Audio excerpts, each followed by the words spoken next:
Autores en cuarentena. El run run de las cosas. Pablo Silva Olazábal. Mateo, Rada y Cabrera en el día señalado. La casa era humilde. Hacía pocas horas había muerto nada menos que Eduardo Mateo, y su velorio estaba atestado de amigos y curiosos. La sala era chica, con paredes pintadas de azul, desteñidas por el tiempo y con sillones de baja calidad. Parado y visiblemente conmocionado, vi al negro Rada. La gente, por respeto, se aglomeraba en el pasillo, sin pisar la sala. Lo rodeaban sus hijas y una señora negra que parecía una vieja amiga y que, entre lágrimas, le acariciaba la cabeza y el hombro. «Se murió Mateo», decía, ocultándose la cara con una sola mano el negro Rada. Y ahora nos toca a nosotros».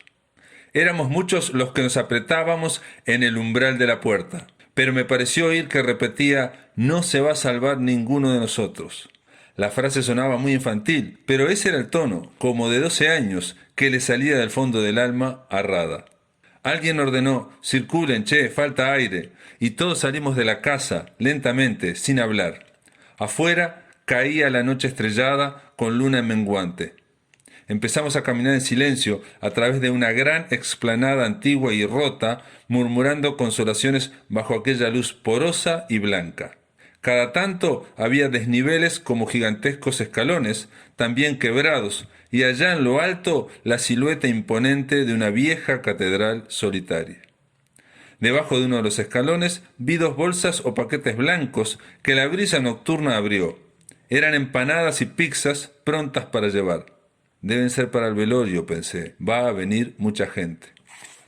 De pronto alguien dijo: «Che, se murió Rada». Una catarata de murmullos y lamentos se desató en medio de un desconcierto aún mayor. Era imposible y era terrible, pero también era cierto. El mismo día que Mateo y pocas horas después se había muerto Rada. La tristeza cayó con una fuerza abrumadora. Nano Priliac, uno de los que estaba en la peregrinación, se recostó en unas piedras aplanadas que formaban un saliente, lleno de rabia, y movió la cabeza sin decir nada. A su lado estaba Oscar Nieto, operador de la radio, visiblemente trastornado. Intentó consolarlo, pero era desolador. Le comenté a Fernando Cabrera: «Pensar que hace poco estaba como un gurí chico diciendo: ahora nos toca a nosotros, y se murió». «Sí», dijo Cabrera, y bajó la mirada. «Me lo acaban de decir. Fue un infarto fulminante». Parecía tan infantil, dije, tan cómico lo que decía, y la voz se me quebró. Nano Priliac, indignado, alzó la mano y protestó: «Pero cállate, por favor, no sigas con esa pavada». Estaba furioso, con los ojos enrojecidos de rabia. Oscar Nieto intentó aplacarlo. «No te la agarres con él, quedó impresionado, nada más». «Por favor», dijo Priliac, «que se calle de una vez, que no hable más». Fernando Cabrera se sintió obligado a intervenir. Nano estaba casi tirado en el gran escalón y dijo: «Al negro Rada se le murió un amigo, y eso le partió el corazón. Lo que dijo en el velorio no fue ninguna tontería. Es algo que sentimos todos, pero que muy pocos se animan a decir». A su lado apareció la señora negra que había visto junto a Rada y dijo: «Él tenía mucho miedo. Era como un gurí chico, pero eso no quiere decir nada más que eso. Y lo que dice este muchacho tampoco está mal. A él le hubiera gustado que habláramos así, sin vueltas. Era un ser humano, un hermoso ser humano». Quise defenderme yo mismo de la crítica de Nano. Quería decir que lo que contaba podía parecer un chisme o una anécdota irrespetuosa, pero que aquellas palabras de Rada, aparentemente tan simples, eran una verdad que lo representaba a cabalidad. Él quiso decir que después de Mateo podemos morir todos. Y no solo eso, agregó, que vamos a morir todos. Hubo un silencio unánime, como si la frase hubiera caído como un golpe sobre todos. Cabrera movió la cabeza, asintió y empezó a hablar muy despacio, en tono muy bajo. En mitad de la frase dijo: «El negro tenía razón, a cualquiera le puede pasar». Se le empezaron a llenar los ojos de lágrima y se quebró. Todos lo miramos estupefactos, impactadísimos. Algo inimaginable. Fernando Cabrera estaba llorando. En ese momento los ojos cambiaron, se volvieron azules, muy intensos, bañados en lágrimas. Esto nos sacó del tema y de la discusión que se disolvió allí mismo. Todos nos quedamos contemplando en silencio cómo lloraba Fernando Cabrera. Entonces yo quise decir algo y no pude, porque yo también estaba llorando. Onetti en la Costa Azul. Estábamos sentados en una terraza en la Costa Azul en una noche de verano. Era un restaurante de lujo y había mucha gente. Todos bebíamos felices al aire libre. Debajo de la terraza se desplegaban enormes jardines. La brisa nocturna traía el aroma de los árboles y de la vegetación.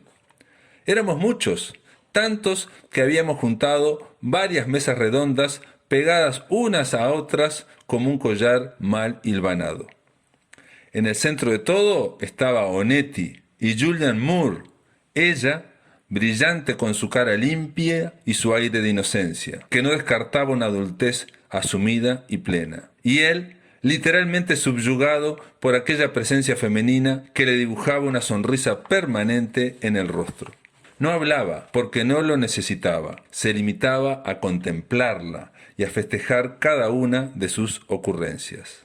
Todos estábamos felices. Incluso Dolly, sentada un poco más lejos, levantó un vaso y pidió brindar porque estamos todos juntos. Un integrante de otra mesa se aproximó y con cierta timidez pidió un autógrafo. Lo miramos en silencio. ¿A quién?, dijo alguien. ¿Hay tantas personalidades en esta mesa? Todos reímos por la butad, que en realidad no era tal. Solo Julianne Moore y Onetti eran los famosos.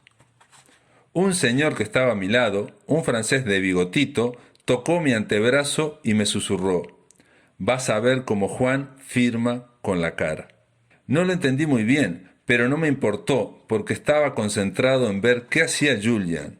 Con infinita gracia y sin dejar de sonreír, la vi tomar varios papeles y firmarlos rápidamente. Luego los repartió entre los fans que, como un cardumen, se amontonaban alrededor de ella.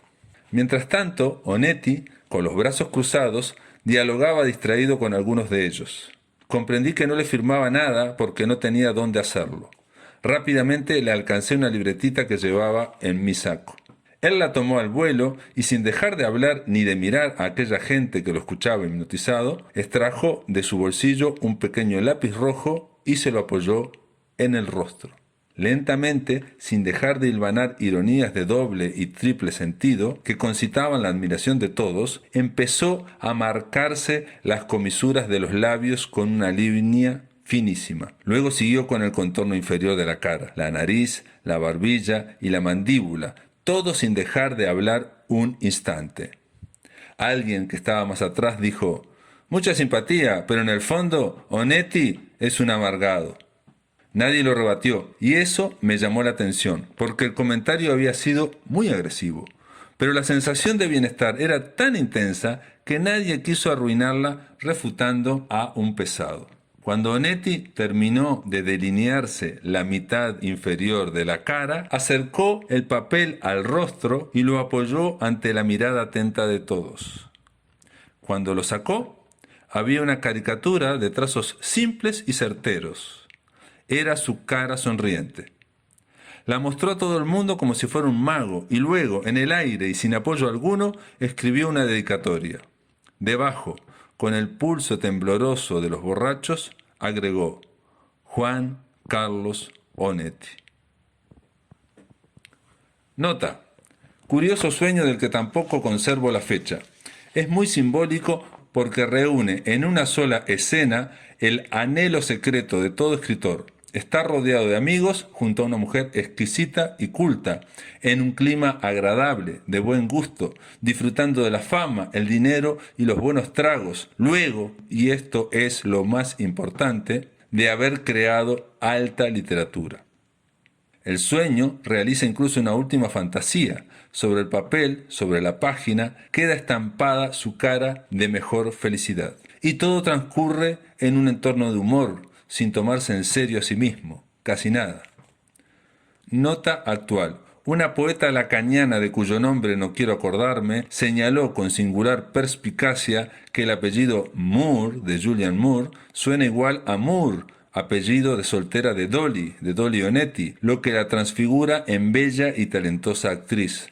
Así, aparece 2 veces, brindando alegría y tolerancia y también aportando belleza, 2 vectores que configuran la mujer ideal, la musa y la compañera a la vez. Felisberto y la máquina del tiempo.